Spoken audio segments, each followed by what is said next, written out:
안녕하세요. 미국 주식을 탐구하는 미탐TV입니다. 오늘 종목 분석 코너는 많은 분들이 투자하신 적도 있고 아마 지금도 갖고 계실 수도 있는데 좀 사실 이 종목을 다룰까 말까 고민을 많이 했었습니다. 이렇게 여러 종목들이 있었는데 그 중에 이게 가장 적합할까 고민하다가 그래도 많은 분들이 관심을 가졌던 종목이기도 하고 여러 가지 이슈들이 있어서 실제적인 투자 관점에서는 마지막에 최종 어떻게 판단하느냐 라는 측면에서도 좀 이런 도움이 되지 않을까 싶어서, 그러니까 물론 이제 제 개인적인 기준이긴 합니다. 그래서 사람마다 같은 정보를 습득하더라도 다른 의사결정을 할 수 있다고 생각하거든요. 그리고 뭐 본인이 그 수익률에 책임을 지면 되는 문제라서 뭐 누가 옳다 그르다의 문제가 아니라 각자의 판단들을 어떻게 하는지, 그리고 저는 개인적으로 어떻게 판단을 하는지 뭐 이런 것들을 좀 같이 한번 나누면 좋을 것 같아서 좀 종목으로 선정했는데요. 제가 선정한 종목은 앱러빈이라고 하는 종목입니다. 그래서 티커로는 APP 이렇게 되어 있는데 요 앱러빈이라고 하는 회사는 이제 실시간 예측 모델들을 통해서 광고주와 광고를 유통하는 퍼블리셔 간에 이걸 엄청나게 실시간으로 연동시켜 가지고 광고가 잘 진행될 수 있도록 하는 그런 솔루션을 제공하고 있습니다. 그러니까 거기에서 이제 수수료를 받는 이런 모델을 하고 있는데요. 그래서 이 회사의 강점을 이제 먼저 말씀을 드리고 뒤에 리스크 부분을 좀 먼저 그 다음에 말씀을 드리겠습니다. 그래서 강점 같은 경우에는 그래서 아마 이제 주가들도 계속 많이 오를 수밖에 없었다고 생각했는데 첫 번째는 이제 높은 광고 효율성입니다. 그러니까 높은 광고 효율성인데 우리가 ROAS라고 하는 지표가 있습니다. 그러니까 광고 효율성을 따질 때 보통 많이 하는데 그러니까 광고를 투입한 단가당 매출로 얼마나 연결되는지를 이야기합니다. 그래서 리턴 온 애드 스펜드라고 해서 그러니까 광고 지출 비용당 실제 매출이 얼마나 일어나는. 그래서 내가 광고비로 $100를 했는데 만약에 뭐 100달러 했는데 매출이 100이 나왔다. 100달러 나왔다. 그러면 100%. 이게 500달러가 나왔다. 500%. 그럼 광고 효율이 어마어마하게 좋은 거죠. 200%, 300%만 돼도 굉장히 좋은 거거든요.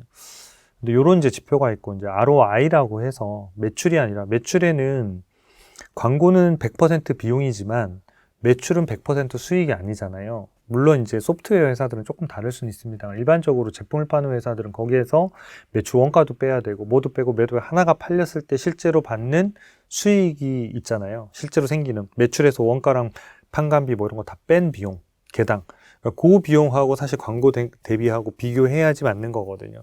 그걸 이제 비교하는 게 보통 이제 ROI라고 하는 지표를 통해서 보통은 봅니다. 그래서 일반적으로는 이제 제조업들이 많다 보니까 제조를 판매하기 때문에 ROAS, 로아스라고 이야기하는데 이 지표를 통해서 많이들 합니다. 근데 이 앱 러빈이 하고 있는 이 알고리즘이 광고주 입장에서 상당히 매력적인 광고 도구가 되고 있습니다. 그래서 쉽게 말하면 광고를 태우고 광고를 실행한 결과들이 데이터가 쌓이고 그러면 얘가 AI가 분석해서 어디에 어떤 식으로 광고를 하면 더 좋은지 자동으로 계속 보정하면서 이 광고 효율을 올려주는 이런 형태가 됩니다. 광고 효율을 올려주니까 광고주들도 계속해서 돈을 더 많이 내고 사용할 수밖에 없는 그런 구조거든요. 그러니까 광고를 투입했더니 돈을 더 많이 번다 그럼 계속 하겠죠.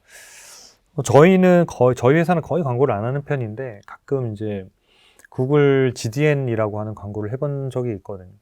잘 못하겠더라고요. 그러니까 뭐냐면 광고를 해도 이게 잘 매출로 연결이 되는 것 같지도 않고 어디까지 부어야 되는지도 잘 알 수도 없고 그러니까 AI가 좀 있어서 이런 니즈는 분명하게 있거든요. 그래서 뭔가 이걸 지가 알아서 좀 개선하면서 물론 이제 구글 안에서도 자기가 이런 식으로 개선하세요 나오는데 그닥 광고주 입장에서는 그닥 이렇게 매력적이다 이런 느낌은 못 받았습니다. 근데 만약에 이런 부분들을 애가 잘 알아서 이걸 줄일게요, 광고 문구 이렇게 바꿀게요 하고 이미지도 생성 이런 단계까지 간다고 하면 돈을 내서 그렇죠. 투입한 돈보다 수익이 더 많이 나면 그게 계속 유지만 되면 그걸 줄어들 때까지 광고비를 계속 늘리겠죠. 그래서 그런 솔루션이 있으면 참 좋겠다라는 생각은 개인적으로는 하고 있습니다. 앱너빈이 여기까지 해주지는 않겠지만 어쨌든 그런 광고에 대한 결과 데이터들을 가지고 광고 효율들을 더 개선해주고 그래서 광고주들을 꽉 잡고 있는 이런 확실한 이제 비즈니스 모델을 갖고 있는 회사고요. 두 번째는 이제 높은 수익성입니다. 아무래도 이제 소프트웨어를 제공하다 보니까 어느 정도 매출이 넘어가고 난 다음부터는 마진이 급격히 좋아지는 이런 구조를 가지고 있는데요. 이 회사 같은 경우에는 2025년 3분기 연한산 기준으로 보면 에비타 마진이 65% 정도 되거든요. 영업이익률 기준으로 60%. 그러니까 상당히 고마진 사업인 거죠. 그래서 높은 수익성이 있어서 이렇게 매출이 증가하더라도 이 회사는 막 인프라 투자를 해야 되거나 이런 모델을 안 갖고 있다는 거죠. 그래서 상당히 좋은 비즈니스 모델을 갖고 있다. 그리고 세 번째는 최근에 신규 사업 부문에 좀 진출을 했습니다. 그래서 기존에는 이제 모바일 앱 뭐 이런 거를 통해서 주로 이제 광고를 많이 이제 집행을 했는데 최근에 이제 이제 새로 진출한 부분이 두 부분인데 하나는 이커머스 쪽입니다. 그래서 쇼피파이 쪽에 연동해서 쇼피파이의 이제 상품들을 더 잘 팔 수 있는 형태들로 광고를 연동해서 매출을 조금 늘리고 있는 부분이 하나가 있고요. 또 하나는 이제 커넥티드 TV, 즉 인터넷 TV죠. 그러니까 선 연결해서 일반적으로 방송을 쏴주는 거 말고 우리가 인터넷으로 검색해가지고 뭐 넷플릭스 보고 이렇게 쭉 보잖아요. 이런 것들을 커넥티드 TV라고 하는데 이 분야의 업체를 하나 인수를 해서 커넥티드 TV 광고 시장에 이제 들어갔습니다. 들어가서 예전에는 우리가 사실 TV를 보더라도 저도 이제 그런 생각을 많이 했거든요. TV를 통한 광고를 하는데 이게 과연 효과가 있을까?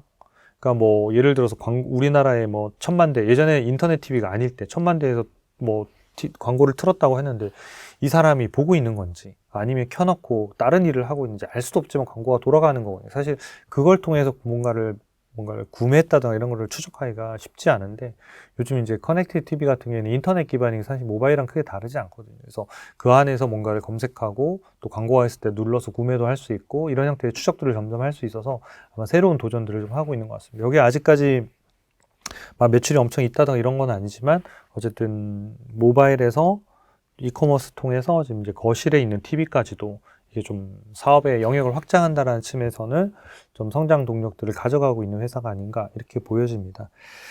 그 다음에 이제 리스크를 좀 말씀을 드리려고 해요. 그래서 이 리스크는 뭐 앱너민에 투자했던 분들은 많이들 알고 계시지만 첫 번째가 이제 그 반복적으로 나오는 이제 잊을만 하면 나오는 이제 공매도 리포트예요.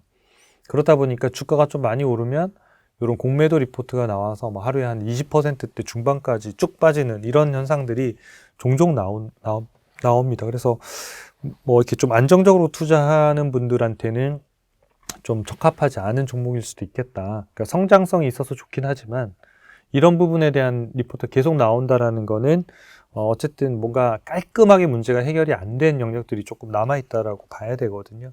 그래서 지금 최근에 보면 이제 2월, 그러니까 며칠 전이죠. 며칠 전에 이제 캐피털 워치라는 곳에서 이제 뭐 이 회사가 일단 오너들이나 불법 자금들을 뭐 세탁하는 통로로 이용되는 거 아니냐 뭐 이런 의혹을 제기해서 뭐 주가가 급락하기도 했었습니다. 근데 뭐 그 부분 관련해서는 뭐 좀 사실과 좀 다르다라고 해서 이제 캐피털 워치가 요 부분은 우리가 잘못 쓴 것 같다라고 해서 한 발 물러서긴 했습니다. 그래서 주가가 다시 반등했는데 물러서면서도 뭐 여지는 남겨놨습니다. 다른 리포트로 찾아오겠다 뭐 이 얘기입니다. 그래서 아마도 요거하고는 조금은 다르지만 어쨌든 추가 보도를 하겠다라는 게 이제 캐피털 워치의 입장이기 때문에 아마 조만간 또 그런 리포트가 나올 수가 있어서 그런 리포트가 나오면 또 주가가 그러니까 사실 여부를 확인하는 거는 그 이후의 문제고 주가가 출렁출렁일 수 있다는 가능성이 있다는 부분은 상당히 이제 가장 큰 리스크 중에 하나라고 생각이 됩니다. 그다음에 이제 두 번째가 이것도 이제 리스크인데 그 증권거래위원회 SEC에서 지금 이제 요 앱너빈이 이제 고객들한테 이제 맞춤형 광고를 해야 될 거잖아요. 그러니까 맞춤형 광고를 하기 위해서 뭐 메타라든지 또는 뭐 이런 레딧이라든지 이런 사이트에서 고객 정보들을 수집하는 과정에서 조금 불법적인 부분들이 있었던 게 아니냐라는 부분들의 조사가 계속 좀 이루어지고 있는 상태입니다. 그래서 아직 결론이 나와 있지는 않은데 만약 이 부분에서 문제가 생길 경우에는 앱러빈이 사용하는 앱, 그러니까 앱스토어나 이런 구글 플레이에서 상당히 좀 사업하기가 상당히 힘들어질 수도 있는, 아까 위에 있는 공매도 리포트보다도 훨씬 더 저는 이게 사업의 어떤 업 자체의 본질을 흔들 수 있는 부분들이 있을 수도 있어서 이 부분들은 조사가 좀 나와야지 좀 결과가 좀 보고 투자를 결정하시는 게 맞지 않을까 이런 생각이 좀 듭니다. 그래서 제가 결론적으로는 이 회사가 광고 회사에서 AI 소프트 회사로 지금 진화하고 있다. 그러니까 이전 영상 종목에서 테슬라 같은 경우에도 자동차 제조회사에서 AI, 그다음 로보틱스 회사로 구조적인 진화를 하고 있다라고 소개를 해드렸고, 그러니까 이 회사 같은 경우에도 단순히 광고를 하는 대행업에서 AI 소프트 회사로 지금 전환하고 있는 그런 과정들인데, 여전히 이제 SEC 문제라든지 또는 공매도 리포트에 관련된 부분이나 이런 부분들이 아직 말끔하게 해소가 안 돼 있다 보니까 이 부분에 대한 종목에 대한 그 관련된 뉴스가 나올 때마다 주가가 상당히 출렁거릴 수 있다라고 하는 부분은 이 기업의 리스크라는 것을 우리가 잊지 않고 좀 기업을 보셔야 될 것 같아요. 저희 사이트 이동해서 현재 엠너빈의 상태를 좀 한번 같이 살펴보도록 하겠습니다. 네. 엠너빈을 보면 이제 저희 매매 신호에선 관망이고요. 현재는 사지도 않고 이런 상태고, 진단 점수로만 보면 상당히 높습니다.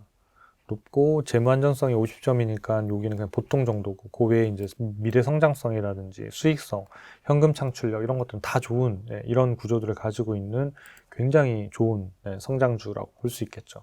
그 이 밑에 이제 이 향후의 성장률로 봐도, 그러니까 올해 이제 작년이 매출액 21%에 EPS가 2배 올랐습니다. 그래서 중간중간에 이제 주가 움직임을 보시면, 이렇게 보면 주가가 이렇게 올랐다가 이렇게 공매도 이런 소식이 있으면 반토막 났다가 또 그걸 또 다 극복하고 주가가 올랐다가 또 급락했다가, 최근에도 주가가 730달러까지 갔다가 지금 요게 한 370가까지 빠진 거고요. 거의 한 45% 정도가 빠지는까지 급락하는 현상들도 있었습니다. 그래서 이런 변화들이 상당히 심한 기업이다라고 보시는 게 맞습니다. 그래서 뉴스가 나올 때 이렇게 급락했다가 최근에 데이터도 보면 이런 날들 이제 급락하는 날이거든요. 그러니까 리포트가 나오면 급락했다가 또 이제 이거는 좀 무리가 있었다 그럼 또 바로 반등하고 이런 형태로 출렁임이 상당히 많은 그런 움직임을 좀 가지고 있습니다. 그래서 올해 실적을 보면 매출액이 36%, 내년도 27%, 매출 36% 엄청나게 많이 성장하는 거죠. EPS가 56%니까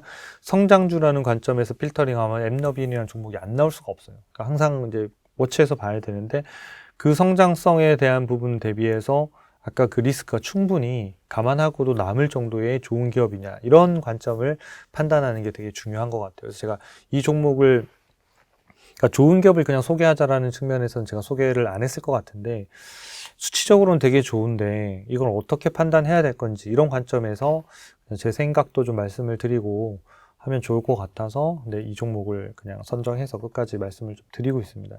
일단 밸류에이션을 좀 살펴보면, 그러니까 이게 매우 고평가, 이렇게 점선이 매우 고평가인데 그 위선까지도 지금 올라간 상태거든요. 그러니까 저희는 이제 매매 신호에서는 쌀 때 편입했다가 팔고 나서 너무 비싸니까 한 번도 못 샀던 이제 기업이기도 한데, 지금은 이제 700달러에서 거의 한 45% 빠져서 약간 이제 고평가 정도 수준까지 급락했던 거예요. 급락했다가 다시 이제 최근에 반등했는데, 지금 이제 일반적으로 여러분들이 기억하셔야 되는 거는, 그 주가가 매우 고평가됐을 때는 약간의 악재에도 주가가 엄청나게 많이 빠질 가능성이 분명히 있습니다. 그게 트리거가 될 수 있거든요. 반대로 주가가 매우 저평가됐을 때는 작은 호재 하나, 이게 호재인가? 다른 기업들한테는 호재가 아니지만 그런 기업들한테는 폭발적인 주가의 재가치를 찾아가는 이런 형태가 일어날 수 있고요. 반대로 엠너빈처럼 매우 고평가까지도 넘어간 상태에서는 작은 악재, 다른 회사 같으면 이 정도 빠질 거냐 할 정도의 그런 이벤트를 가지고도 상당히 많이 빠질 수 있다. 그래서 지금 보면 주가 자체는 매우 고평가 상태에 이미 있고, 그리고 지금 주가가 많이 빠졌습니다만도 그렇다는 거죠. 그리고 아직 남아있는 리스크들이 아직 해소가 안 됐다 보니까 매우 비싼 가격에서 리스크가 남아있다라는 거는 전체적인 종합적으로 보면 리스크가 여전히 살아있다라고 판단할 수밖에 없거든요. 그래서 물론 이제 이 기업이 이제 실적 발표를 11일 날 오늘 이제 촬영하는 날 하고 있는 밤에 할 건데, 되게 잘 나와서 주가가 더 오를 수도 있죠. 그러니까 더 오를 수도 있지만, 그렇다고 해서 지금 보면 실적이 잘 나올 걸로는 지금 예상이 이미 되고 있거든요. 되고 있기 때문에 막 실적이 막 충격적이거나 이러지는 않을 것 같은데, 오히려 그거보다는 다른 리스크를 어떻게 해소하느냐에 대한 그런 어닝콜이나 이런 것들이 훨씬 더 중요하지 않을까라고 일단 보고 있습니다. 그래서 저는 개인적으로는 지금은 그냥 살 타이밍은 아니다. 왜냐면 매우 비싼데 리스크가 살아있어서 이런 거죠. 근데 리스크가 살아있다 하더라도 그냥 뭐 실적도 좋고 해서 주가가 더 날아갈 수도 있고, 그건 그냥 그 사람하고 그러니까 이 주식하고 내 인연이 아닌 거예요. 저희가 미국 상장 계획만 하더라도 5,500개가 있는데 꼭 이 종목 하나에만 뭐 목을 맬 필요는 없잖아요. 저희는 가급적이면 같은 기대 수익이면 리스크가 좀 더 낮은 거를 찾는 형태를 계속 움직여야 되기 때문에, 내가 엠러빈을 골랐다고 해서, 그러니까 여러분들이 뭔가 이렇게 보시다가 엠러빈을 골랐다고 해서 꼭 그 종목을 사실 필요는 없다는 거죠. 다 좋은데 이것도 좋고 조금 비싸더라도 성장성도 있으니까 괜찮은데, 리스크가 이런 부분들이 있으면 얘는 그냥, 물론 이제 리스크를 좀 선호하고 이렇게 무시하고 가는 사람들은 사도 괜찮아요. 사시고 뭐 그게 아래로 떨어지는 위로 떨어지는 그거의 선택에 대한 수익을 가지시면 되는 거고, 저는 이제 개인적으로 그런 성향은 아니라는 거고, 대다수의 투자자들도 역시 마찬가지. 왜냐하면 여러분들 어차피 투자하는 종목들이 개수가 많을 것 같지는 않거든요. 한 5개? 많으면 한 7개 이런 정도 사이를 움직이실 것 같은데, 그 종목 하나가 예를 들어서 문제가 생겼어 뭐 50%씩 이렇게 빠지기 시작하면 전체적인 포트폴리오 수익률을 복구하는 게 상당히 어렵거든요. 그래서 이왕이면 같은 기대가 있으면서도 리스크는 좀 없는 기업들 위주로 조금은 더 압축시키는 게 여러분들 투자하실 때 많이 도움이 될 것 같고요. 마지막으로 그 수급적인 부분만 좀 한번 볼게요. 네. 여기 보면 지금 단기 차트는 이미 역배열 상태로 계속 내려와 있고요. 그리고 역배열이 지금 상당히 이격도가 벌어져 있는 상태라서 단기적으로 반등해서 어느 정도 올라올 수 있는 시점은 된 것 같아요. 근데 이 중기적인 신호로 봐도 지금 얘 같은 경우에도 지금 전부 다 역배열로 지금 막 들어서고 있어서 단기적으로 반등하더라도 좀 중기적으로는 조정이 꽤 있을 수도 있는 그런 위치에 있다라고 볼 수 있을 것 같아요. 그래서 지금 같은 경우에는 그런 모멘텀이라도 살아있으면 뭐라도 하나 좀 이런 건데, 지금 아직 모멘텀도 아직 회복이 안 돼 있는 상태고, 주가는 아직 여전히 매우 고평가고, 리스크도 좀 있다. 하지만 성장성은 매우 좋다. 그러니까 이걸 가지고 종합적으로 어떻게 판단할 거냐에 대한 부분이 될 것 같아요. 그래서 여러분들은 각자 어떻게 판단을 뭐 하실지 모르겠습니다만은, 뭐 저는 개인적으로는 좀 더 기다리고 이 부분들에 대한 것들을 좀 해소되는 것들에 대한 부분들을 보고 나서 해도 늦지 않지 않을까. 근데 만약에 날라갔다 그러면 이 종목은 그냥 나랑 인연이 아니구나, 이렇게 보시는 게 좀 마음이 편한 투자를 하시는 데 도움이 되실 것 같고요. 어떤 분들은 뭐 난 상관없다, 그냥 이걸 판단했는데 난 이걸로 나는 그리고 혹시 이제 실제로 실적 발표하면서 뭐 하루에 막 20% 오를 수도 있죠. 그걸 맞추면 그분들의 이제 수익인 거고요. 그래서 각자의 선택에 따라서 그런 분들을 결정하시면 좋을 것 같습니다. 저는 개인적인 의견을 말씀을 드렸고, 또 개인별로 여러분들 판단하셔서 투자에 좀 도움이 되시면 좋을 것 같습니다. 시청해 주셔서 감사합니다.